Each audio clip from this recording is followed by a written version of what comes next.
За юу яцгаана? Оюуныхоо төгжээг тайлж түүхэн онлуудын хаалгыг нээх Алхамаар подкастт та бүхэн манаас нэвтрлээ. Тэгээд сайн байцгаана уу? Гандах байна. Сайн уу хишгээ? Сайн уу. Сайн. Манай хишгээс өөрийгөө товчхон танилцуулж дээ. Аа. За хишиг төгс гэдгээ социологч мэрэгжилтэй одоо Германд Манхайм хотод социологийн магистраар сурж байгаа. Тийм товчхондоо нэг юм. Өнөөдөр битүүрийн ярих сэдэв бол ер нь хүн болгон мэддэг, гэхдээ хүн болгон бас мэдхгүй. Олон удаа нэрийг сонсч байсан те. Марксийн онол философи болон тэгш бус байдлын талаар бол ярилцсан. Тэгээд хамгийн ихний асуултаа бол хишгийгээс асуух гэж байна те.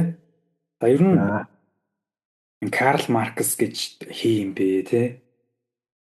Яг одоо бидний өнөөдрийн цаг энэ нийгэм энэ цаг үед ер нь яаж нөлөөлвөө гэдэг талаар бидэрт танилцуулж өгөхгүй. Маркс бол ер нь сонсоогүй хүн байдаг юм да. Тийм 10 жилийн хүүхдүүдээс ахуулаад өгшин одоо өвөнөр хүртлэх бүх хүмүүс Маркс гэсэн нэрийг ямар нэгэн хэмжээгээр сайн муу аль утгаар нь сонссон байж таардаг. Маркс бол Герман төрсөн социологч, философч, эдийн засагч, түүхч, сэтгүүлч гэдэг бүр арай дэндүү олон уншинтай. Ер нь философчор нь бол илүү алдартай хүмүүс цололж хэлдэг. Маркс Германы тэрээр хотод төрчөөд Лондонд, Англид нас барсан. Тэр явцдаа төрөөш хөнжилж аягүй олон нийтлэл бичээд их орноос дөрвөж амьдрахаас аргагүй болсон. Яагаад гэвэл одоо төрөөс баривчлах шийдвэр гаргаад мөрдөн шалгадаг, араас нь хөөдөг илддэг. Францад оргонж жогоод Англи руу явж ороод тэгээ маш ер нь хүнд нөхцөлд маш олон номоо бичсэн. Тэгээ Марксийн ер нь дэлхий дээр юу гэж хэлээд байгаа гингүүд хамгийн их говьлэгдсэн философч гэдэг байгаа юм. Хамгийн их говьлэгдсэн философч. Тэгээ Маркс ямар сайндаа өөрөө би марксист биш шүү гэж хэлсэн. Тийм. Яг гэвэл өөрсдөө марксист тийм үү коммунист гэсэн гарууд шал өөр юм яриад байсан. Тийм. Хүн ална, хүчирхийлнэ, тийм үү? Одоо юу гэдэг буудна. За тэгэл одоо хүчээр төрийн эрхийг аванч гэдэг юм уу? Аимшигтай юм болсон. Тэгээ ямар санда Маркс ч өөрөө та нар ийм юм бол би тэгвэл та нарын яриад байгаа над марксист юм биш шүү гэж байгаа байхгүй өөрөө. Тэгэхээр ингэж их говьлэгдсэн философч өнөөдөр Монголч гэсэн ерөөсөө сайн ойлгодоггүй. Яагаад гэвэл нөгөө хүйтэн дайнаас болоод үзэл судлалын аягүй том дайн болж байгаа шүү. Тэгэл коммунизм, социализм, марксизм гэвэл ч тэгээд одоо мангасал гэж бодож байгаа хүмүүс. Тийм. Тэгээд угаалгацсан. Тэгэхээр ийм их говьлэгдсэн философч.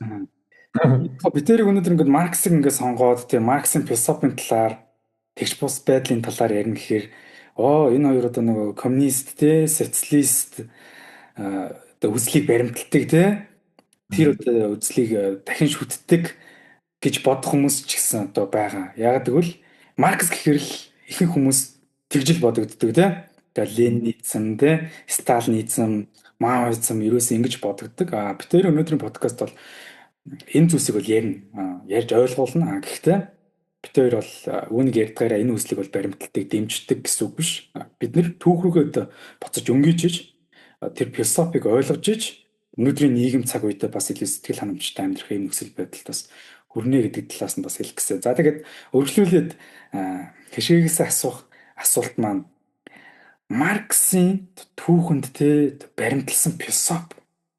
Тэр хүний философи, тэр хүний өөр юм те тэр оюун ухааны философи. Ханаас хүмүүст юу хүрэх гэж зориод ингээд сая чиний хэлснээр те ингээд эсэргээрээ бүр эргээд хүмүүс ингээд буруу үздэг, буруу ойлгодог болчих уу. За тэрийг бид Маркс нэлийн олон онол гаргасан. Тэгэд өөрөө бол өөрийгөө социологч гэж байгаагүй, социолог гэсэн үгч тэр үед байгаагүй.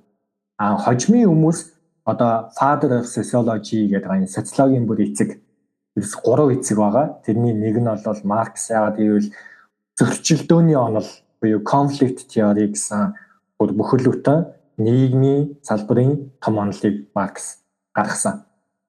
Тэгээд тэр онолууд нь юу яриад байна гэвэл нийгэм дандаа зөрчилдөөний үндсэн дээр хөгжөөд байгаа. Бид нэр зүгээр нэг цаг хугацаа үлдэж одохыг түүх эсвэл хөгжил гэхгүй. Ингэж нийгэм солигдож хөгжөхөд дандаа тийм зөрчилдөөн болж байгаа. Тэгээд нийт нийгэм 5 ийм үе шаттай гэж Маркс хэлж байгаа юм. За тэр бол формацийн онол гэж бид хэлээд байгаа тийм. Хамгийн анхны нийгэм бол бид хүй нэгдлийн нийгэмд байсан. Тийм маш примитив, бүдүүлэг, тэнд хууль гэж байхгүй, ёс суртахуун ч үүсээгүй байсан. Тийм бүх юм маш бүдүүлэг хэмжээнд байсан. Маш доод түвшинд байсан. Тэгээ хүй нэгдлийн нийгэмд тэгтээ энэ бол хамгийн сайн нийгэм байсан. Яагаад гэвэл энд боолчлол байгаагүй, мүлжлэг байгаагүй, адилхан хүнд хөдлөлтөн мөртлөө нэг нь нөгөөгөө адамталдаг, мүлждэг, ажилуулдаг, зовоодог биш. Яг адилхан тэгш хэрэгтэй байсан. Эмэгтэйчүүд үсэл илүү байсан. Эмэгтэйчүүд одоогийнх шиг ийм тэгш бус байдалд байгаагүй. Эмэгтэйчүүд төсөлт юм уу нөгөө ихийн эрхт гэдгээр яг гэвэл олон хүүхэд төрүүлчээр аль нь миний эцэг юм бэ гэдгийг мэддэггүй. Тиймээс нөгөө ихийгээ дагчдаг. Ингээд хүүхдүүд ихийгээ дагангууд ихийн эрх жас үүсэж байгаа байхгүй юу? Тиймээс ингээ ээж нар маш эрх мэдэлтэй эцгийн эрх жасаас илүү ээж нар бүх зүйлсийг одоо мэддэг байсан, шийдвэр гаргадаг байсан, хамгийн эрх мэдэлтэй байсан ч гэдэг юм уу. Гэх мэт ингээд тэгш эрх байсан. Тухайд өмч гэж байгаагүй. Тийм учраас одоо нэгний мөнгөний төлөө алах, гэмт хэрэг гаргах ямар ч тийм асуудал байгаагүй. Ингээд маш тэгш нийгэм байсан. Гэхдээ маш бүдүүлэг төвшөнд ойлгомжтой. Тэгээд тэрний дараа хоёр дахь нийгэм үүсэж байгаа. Тэр бол хувийн өмч бий болсноор боолын нийгэм үүсэж байгаа юм. Хүмүүс нэгнээ боолчилдаг болчихж байгаа. Ямар нэгэн байгалийн шижүүрээр зөвтгөөд би чамаас илүү гэдэг байгаа юм. Чи хар өрстэй учраас чи хөдөлмөр хийхэд надаас илүү их чадна. Чи наранд төсвөртэй. Чи 10 цаг ажиллахад яах ч вэ? Би бол өстой 2 цаг ажиллаад ядагдчихж байна. Тиймээс бурхан чамайг тийм үү боол байхад за яаж яаж байгаа ш. Гэх мэтээр ахуулаад ингээд боолын ясыг үүсгэж байгаа юм.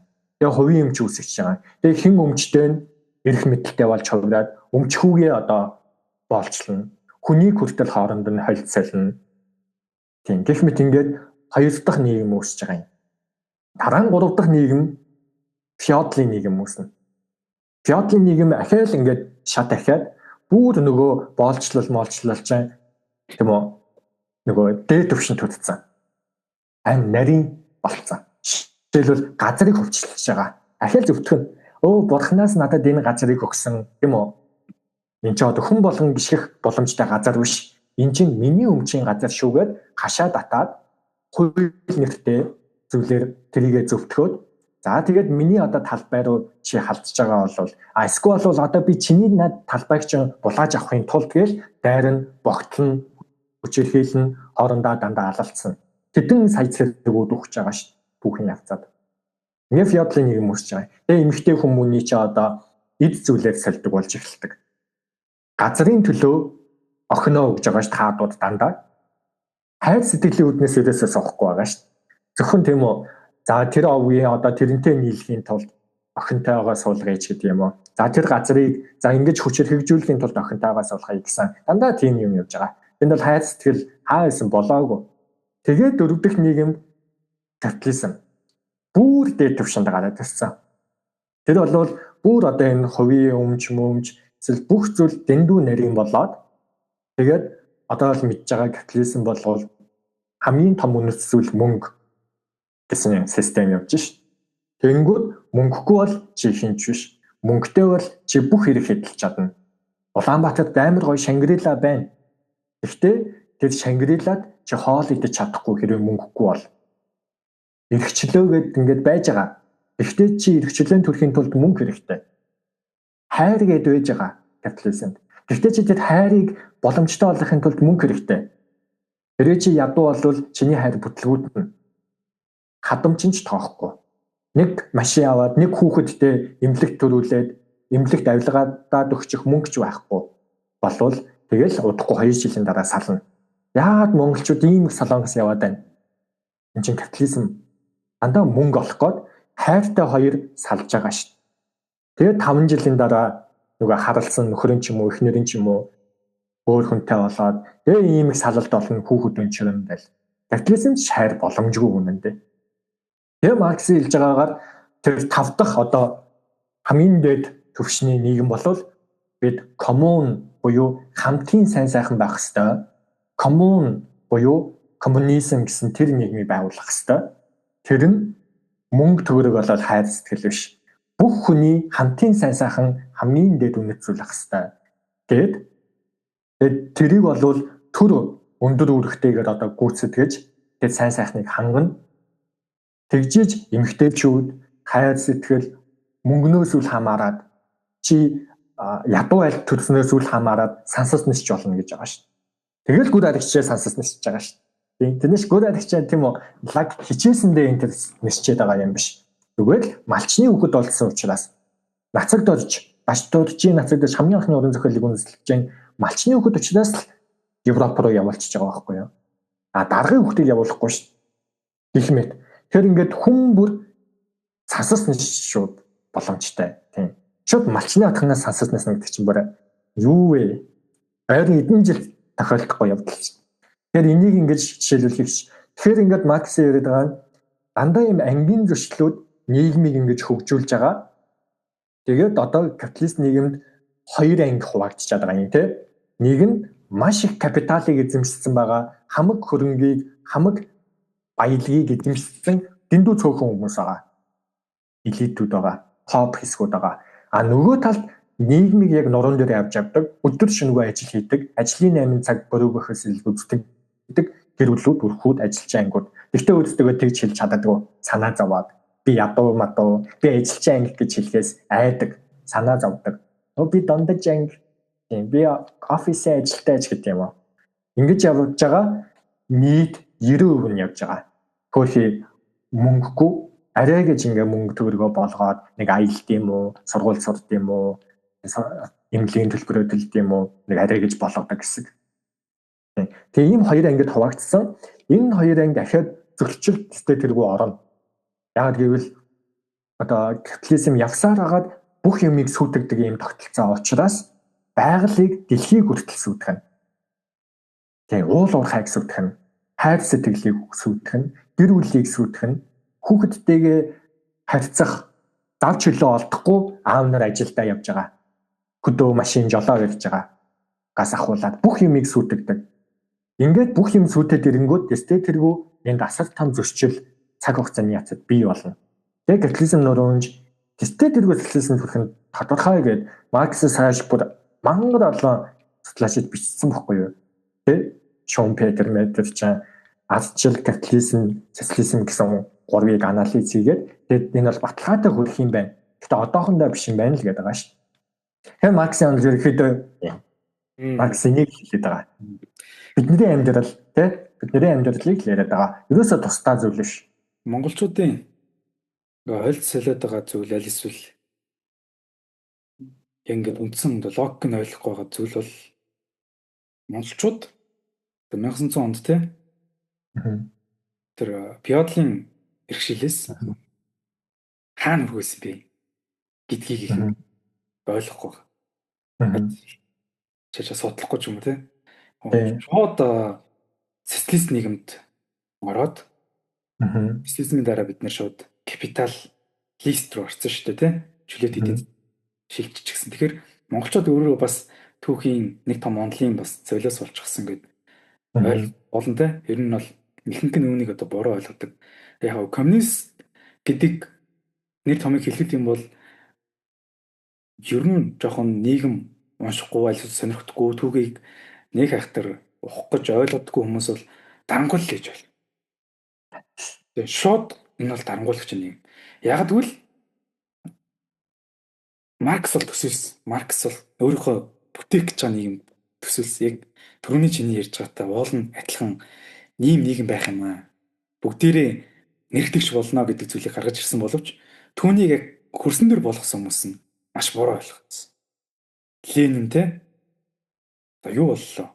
Хятад Мао Цзэдун те Мао юу боллоо? За тэгээ дандаа энэ тийм хүчирхийллийн шинжтэй болгоцсон.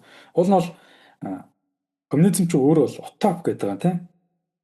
Утоп гэдэг чинь одоо грекээр бол байхгүй газар орон гэдэг байгаа шүү дээ тийм. Энэ хороо дэлхийд байхгүй газар орон бүтээхийн төлөө явж исэн боловч хөрсөн дээр буусан зүйл нь дандаа хүчирхийлэлтэй орчихсон, дандаа хүчирхийлэл рүү орчихсон. Тийм учраас энэ хүмүүс ялчгүй жоохон гүн судалж айл эсвэл цааш уншихгүй бол энэ угаасаа ингээд дангуулын тогтолцоо гэж ойлгох нь бол ойлгомжтой болчихно. Тэгэхээр энэ тал дээр энэ бол дарангууллын тогтолцоо байгаагүй маа гэдэг тал дээр хишгийг юу гэж хэлэх вэ? Харин тийм яг зөв надад 100% санал нийлж байна. Ерөөсөө үгийнх нь язгуураас л ойлгомжтой. Тэ? Социализм гэдэг чинь социалаараа, сошиалаараа, нийгмээр гэсэн юм явж байгаа шүү. А коммунизм гэдэг чинь коммунаараа, хамтаараа тэ? Тэгэхээр энэ хоёрын ялгаа бол социализмд илүү их төр байгаа юм. А социализм бол коммунизмд хүрэхийн өмнөх шат. А коммунизм бол эцсийн шат. Хүн төрөлхтний хөгжлийн эцсийн шат дэлхий дээр нэг ч улс орн коммунизмд одоо хүртэл хүрээгүй. Нэг нь ч биелүүлж чадаагүй. А зүгээр өөрсдийгөө тэгж хэлж байгаа орнууд байгаа. Хүрх гээд хичээж байгаа хөрхийн орнууд байгаа. Хятад одоо дэлхийн номер 1 орн болж гарч ирж штэ. Америкийг бүр давчлаа штэ ихэнх үзүүлэлтээрээ. Тэгэхээр Хятад өөрсдийгөө коммунист гэж хэлэх гэж оролдож байна. Вьетнам, Хойд Солонгос, Колумб юу гэдэг өөрсдийгөө коммунист гэж хэлэх гэж оролдож байна. Хэрвээ Хойд Солонгосын нэрийг бүтэн мэддэг бол юу гэж хэлдэг гэж тэ ардчилсан одоо коммунист Солонгос улс гэж байгаа шүү. Өөрөөр хэлбэл Хятад ч гэсэн өөрсдөө ардчилсан гэж байгаа шүү.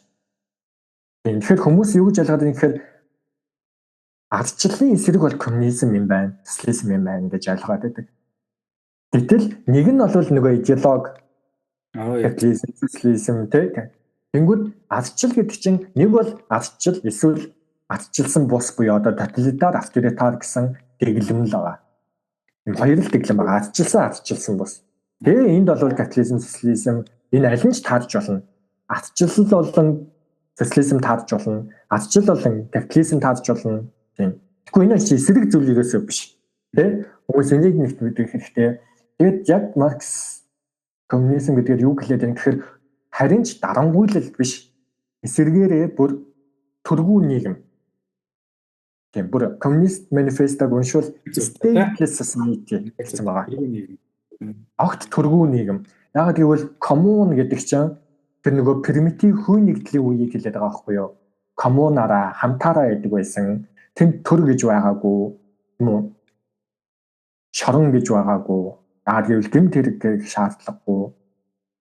Тэрэн шиг коммунизмд төр өөрийгөө устгаад одоо тэр яриад байгаа чөлөө зах зээл гэдэг чинь яг үнэндээ коммунизм байхгүй юу? Тийм. Чөлөө зах зээл гэдэг байгаа шүү дээ. Тэр чинь эсрэг нь ерөөсөө биш. Тэр чинь ерөөсөө утоп байхгүй юу бас. Дэлхий дээр нэг ч чөлөө зах зээл гэдэг бас тийм онлоор хөгжсөн улс гэж байхгүй. Дандаа асуудалтай байгаа. Тэр бас утоп. Коммунизм бас утоп. Бүгд коммунизм гэж байгаач аль нь ч биш. Бөө асуудалтай. Хүрээгүй ерөөсөө. Тий, хичгээгээс яг авах гэдэг хариулт авчлаа л да. Ерөнхийдөө бол ихэнх хүмүүс дарангуулын нийгэм гэж ойлгодог. Гэтэл энэ бол дарангуулын нийгэм байгаагүй. Хичгээгийн түрүүнд хэлсэн бол зөв. Коммунист гэдэг чинь эцэс төргүү. Үүний сэтгэлгээнд нь хүрэхэд одоо коммунизмд ороход бэлэн болох тэр сэтгэлгээг нь бэлдэх зүйл нь өөрөө социалист байсан. Тэгээд сэтгэлгээ коммунизм руу орно. Тэгээд тэгэхээр хүн болгоно гаад жаргалтай тий. Би нэг гоё жишээ хэлэх үү? Ирнэ гэж. За. Одоо энэ би ингээ Германд амьдарч байна. Энийн өмнө би Ирландд амьдарч байсан тий. Баруун Европ бол тэгш бус байдлаараа хамгийн бага үзүүлэлттэй төв байхгүй юу? Дэлхийн дээр хамгийн бага тэгш бус байдалтай нь одоо энэ Герман, Ирланд, Англи, Америк, Франц тий. Америк биш шүү. Энэ Европ төв. Энд социализмын маш олон шинж байдаг. Бүр ингээд зарим судлаачид бол нөгөө Нордик орнуудыг Норвег, Финланд энэ төрий чинь социалист болцсон гэж хэлээд байгаа юм. Яг гэвэл тэр нөгөө боловсрал бараа таваар биш. Эрүүл мэнд бараа таваар биш. Хайр сэтгэл бас бараа таваар биш. Тийм. Нэг хүн ёсныхоо хувьд эдэлж чадж байгаа төрийн хүчээр тэнд ингээд тэгээд авилга юм уу ахгүй шорон интерэ зарим нь үүдээ хааж ин яг гэвэл гэмт хэрэг болохгүй яг гэвэл тийм өндөр ёс суртахуунтай. Жишээлбэл Германд ингэдэг автобусанд тикет шалгадаггүй. Зүгээр ингээд рэндомоор санаандгүй ингээд хүн явуулж шалгана. Тэрнээс чи автобусанд одоо трейн суухын тулд тэ вагон одоо трам, луаз, автобус юу гэдэг суухад ямар ч кондуктор эсвэл одоо ингээ хаалттай тэрэн чи тикетээ уншуулад онгоогоод ордог ч юм уу тийм юм байхгүй. Бүгд ёс суртахууны хувьд явж байгаа.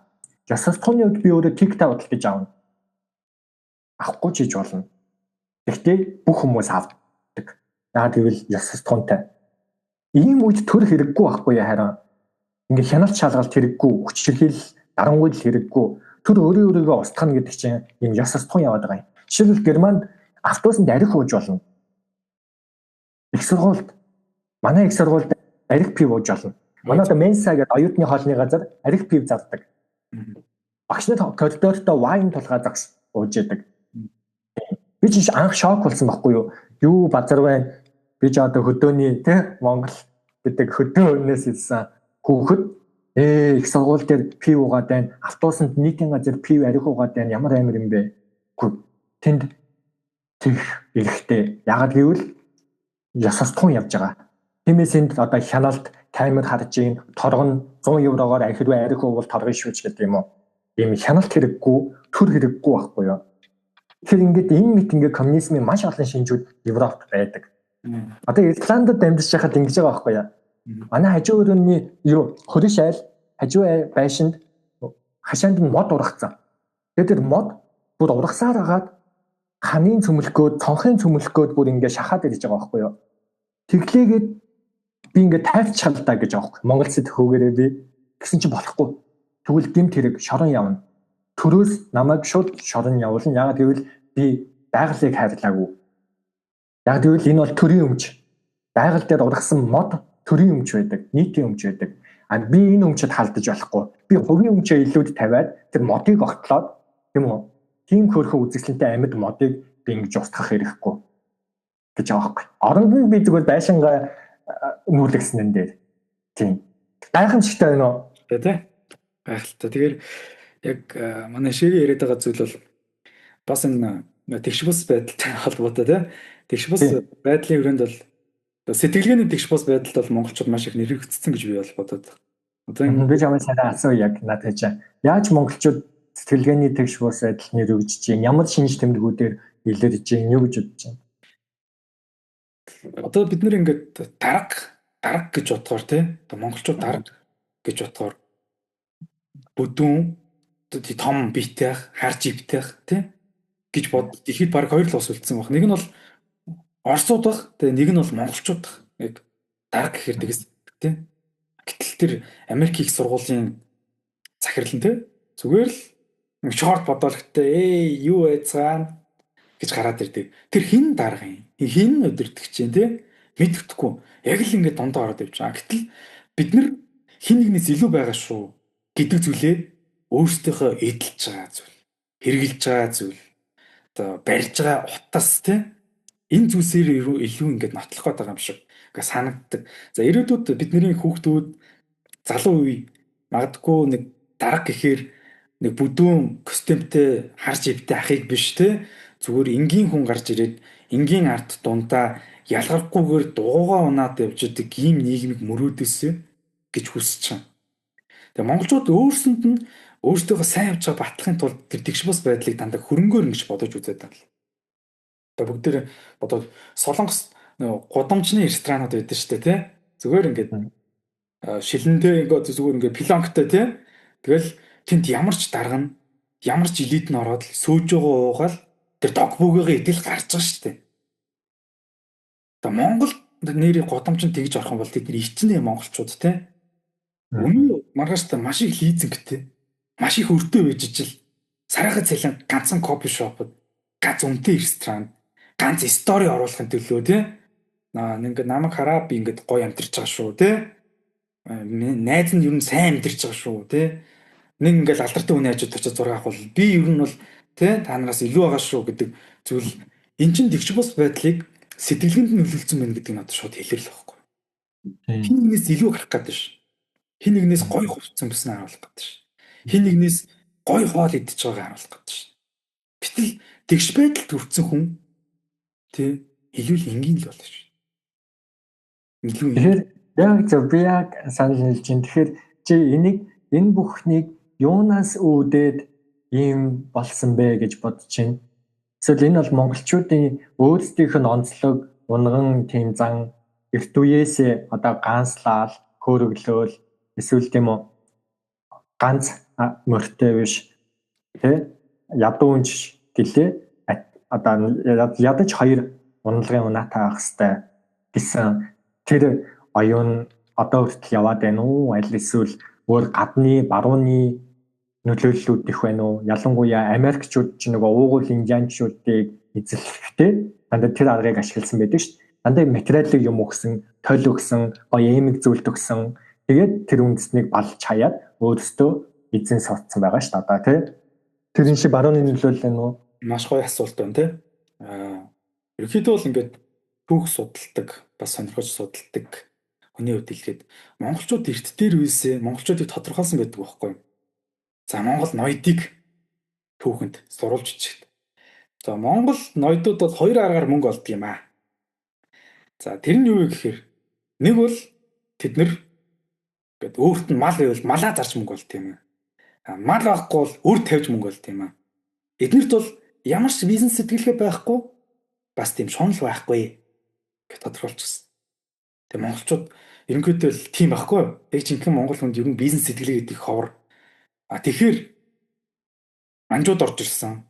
За манжууд бол төрөний яриад байгаа бүх тактикуудыг те алт мөн газар нутаг хөрөнгө зэрэг дэв өгөх те энэ зүйлсийг бол оруулж ирсэн өгсөн. Дээрэс нь түрүүний одоо ингээд асуугаад байдаг зүйлтэй. Монголчууд феодалын нийгмээс шууд социалист нийгмээр 70 жил амьдраад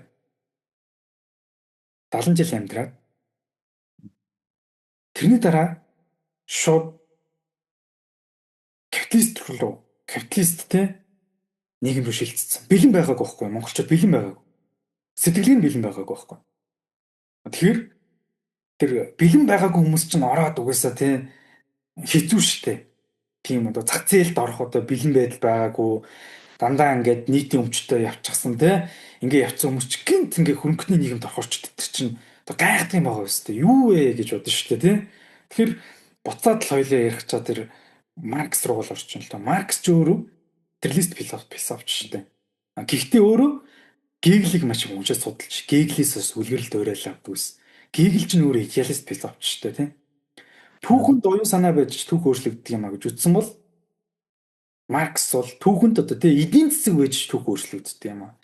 Нэгсэнд бол баян хүмүүс ядуу одоо юу хүнтэй тариачид бид нар чинь антигенес буюу одоо хоорны зөрчилтүүнтэй байж эн чинь түүх сонирхолтой түүх гэж үздэг. Тэгэхгүй түүх нэгэн хэвэн л байна. Хаанчилсан ард иргэдэнд байсан тий ингэж нэгэн хэвэн л байна. Гэтэл монголчууд бэлэн болоогүй тэр зах зээл рүү ороод тэгэл нөгөө барууны гинтл үздэггүй цувралууд орж ирээлээ. Гинт солонгос цувралууд орж ирээл ингээл олон ингээд зүйлсүүдийг хараал үзээд л ингээд тэрнгээрээ суусан одоо тэр гинт орж ирсэн л оюун санд гинж нөлөөлсөн зүйлс гэж би боддог. Түнс бол монголчуудыг анханасаа нэг айхтар шуналтай тийм амбицтай яг тийм хэмжээний хүмүүс байсан гэж би бол бодохгүй. Тийм. Тэгэхээр чи яг нэг диалектик материализм ярьлаа шүү дээ. Хегел бол яг тэгж үзсэн. Идеалист. Гэхдээ Маркс Хегелийн одоо хамаг Хегелээс одоо бүх философи судалсан. Гэхдээ Хегелийг шөмжилж байгаа юм зүйлд нь. Тэгжиж тэр хүчтэй философи нь гашиж байгаа. Яг чиний хэлснээр эдийн засаг бүх зүйлийг тодорхойлно гэж. Магадгүй одоо энэ зүүн одоо 7 минутын дараа дуусах чинь үгүй юу? Тэгэд их чинь цаг хараад Тэгэхээр энэ байлаа. энэ тэгэхээр харин жишээлбэл одоо тэр явж байгаа байхгүй юу? Хоёлаа одоо ингээд цаг гарын ярмаар байдаг. 2 цаг 3 цаг ахиа ярмаар байдаг. Гэхдээ зүүм хоёуланг нь дуусгана. Эдийн засаг дуусгана. Хоёлаа үргэлжлүүлмээр байвал одоо магадгүй мөнгө төлөх хэрэгтэй. Тэ 20 евро, 30 евро төлөх хэрэгтэй. Яг адилхан хүн өөрөө хүний хүсэл энэ төр тийм чухал биш болчдөг нийгэмд. Яг гэвэл энэ эдийн засаг, материал бүх зүйлийг тодорхойлоод байгаа юм. Би үнэхээр сургууль сурмаар байна. Гэхдээ мөнгөгүй бол чадахгүй. Би үнэхээр одоо хичээл хийгээд суугаад англи хэлтэй болно, тийм хятад хэлтэй болно, герман хэлтэй болно. Гэхдээ надад хэрвээ тэр боломж нь байхгүй бол гадч төлөө агаалахгүй бол болохгүй, ус зөөхгүй бол болохгүй, мал хариулахгүй бол болохгүй, ажил хийж мөнгө олохгүй бол байрны түрээс гээд болохгүй бол би харин чадахгүй. Тэгэхээр миний тэр хүсэл, мөрөөдөл тийм үү юу вэ? Энэ бүхнийг дандаа эдийн засаг будаа болгож байгаа. Тэгэхээр эдийн засаг дандаа чиний ер нь хэн байхыг тодорхойлно гэж одоо энд хэлж байгаа шүү дээ Маркс. Капитал. Яг зөвтэй тий. Эдийн засаг хамгийн чухал. Монголчуудыг одоо яс суртахуунгүй тэ муухай одоо бүдүүлэг барууныхан хэлж байгаа барбарууд зэрлэгүүд гэдэг байгаа шүү дээ. Гэтэл хэрвээ хүмүүсийн ингээд солио тавьчих л да. Одоо чинь юу гэдэг герман хүмүүсийг Монгол тавиад монголчуудыг германы одоо ийм тогтолцоонд тавьчих. Эрүүл мэнд нь үнэгүй, боловсрол нь үнэгүй тэ ийм илүү хүмүүнлэг нийгэмд монголчуудыг тавьчихвал монголчууд сигналтаа болчихно. Тийм төгчрөлгүй юм нийгэмд монголчуудыг яваад ирвэл монголчууд сигналтаа болно, хараал хэлхээ болно, нэгнээ хүндлэн тийм үү банкны очиронд очилж явахдаа би энтэйгээ зодтолтоо болчихно. Тэгэхээр яг гэвэл эдийн засгаас олж хүн чинь стресстэй нэгнтэйгээ зодтолдог гэмт хэрэг хийгээд байгаа байхгүй юу? Эсвэргээр бүр германчууд Монголд авах юм бол хачин юм болно. Харин ч монгол шиг одоо тийм үү сигналтаад ингээд нэг ийштэй шордог биш. Бөө одоо осол аваад энэ тэнд болно. Бөө аллан хэдлагч болж магадгүй. Тэгэхээр яс суртахуунтай да эсвэл яс суртахуун муутай да бид нэр ингэж яваад байгаа биш ерөөсөө. Эдийн засаг ямар байгаагаас хамаарат бидний яс суртахуун тийм болчиход байгаа юм. Тэр аягүй чухал тий. Зүгтээ тий. Тэгэхээр одоо энэ тэгш бус байдлыг тэгвэл яаж шийдэх боломжтой вэ гэж боддог вэ? Ямар арга зам бий гэж чи хардаг вэ? Тийм найдвар байгаа үстэй. Тэрнээс ингээл дуусаа. Тийм зэ. Ер нь бол одоо бид нар нэгэнт ингээд капиталист руу орчихсон. Нэгэнд одоо бид нар зах зээлийн эдийн засаг руу орцсон, чөлөөт эдийн засаг руу орцсон. Гэтэ чөлөөт эдийн засгийг хүмүүс бодохдоо бол ингээл хүснээрээ ажиллаж амьдрал жишээл одоо юу сэтгэлтэн те түүний хураана гэж бодоод байдаг ч гэсэн чөлөөт эдийн засагт бол тодорхой хэмжээний төрийн оролцоо орж л байдаг. Төрөл байдаг. Огт байхгүй зүйл биш. Тэгээд Монгол бизнес эрхлэгч чинь татвар хэцүү байна те. Ихэнх нь татварт явж чинь бизнес эрхлэхэд хэцүү байна гэж зүйл чинь одоо ингээд тогтолцоонд байгаад байгаа. Тэгэхээр тэгш бус байдал гэдэг зүйл чинь өөрөө зөвхөн хичээл зүтгэлийн ялгаа биш. Тэ? Энэ бол нийгмийн бүтц. Өмчийн төвлөрөл тогтолцооны асуудал. Өнөөдөр бидний ярих гээд байгаа зүйл бол ерөөсөө л энэ Марксийн онол руу орж одоо илүү ухаж те хүндэх гэж одоо оролцсон. Тэгэхээр гол зүйл маань л ийм юм л да. Тэр бол бид тэр ойлгох хэрэгтэй. Нэг амар онолтой гэж бодоагүй. Илүү залуу хүмүүс юм чинь өөрсдийнхөө тэр онлын ойлголтыг яг өөрсдийн төвшөнд Марксийн онол биднэрт хэрхэн яаж нөлөөлөх вэ? Өнөөдөр бид нэр яг ямар онолоор явж гин гэдэг зүйлийг л илүү чөлөөтэй ярилцгаж хичээсэн. Тэгээд тэгш бус байдлыг бол арилгыг гэвэл бид нэр тогтолцоог одоо дахин одоо энэ хөрөнгөний те тогтолцоог дахиж эргэж харах шаардлагатай болж байна. Хууль эрх зөрүүгөө дахиж эргэж орох шаардлагатай болж байна. Одоо гарааны тэгш боломжийг дахиж ярих болон шаардлагатай болж байна. Маш олон зүйл энд нэг 60 минут, 40 минут, 50 минут яриад дуустдаг асуудал биш. Илүү ингэж философидох бол шаардлагатай болж байна. Тэгээ Маркс хэлсэн бид нар те философчууд бол ертөнцийг өөр өөрөөр тайлбарладаг тийм.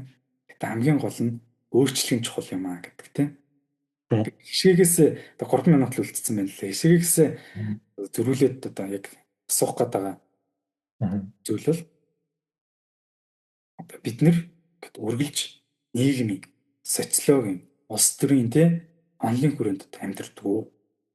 Ихэнх хүмүүс бид нар зүгээр л зөнгөөр амьдрч гэж боддог те. Гэтэл таны өдөр хийж байгаа зүйл магадгүй улс төрт одоо өнөөдөр талбай дээр залуушиж ихсэж байна.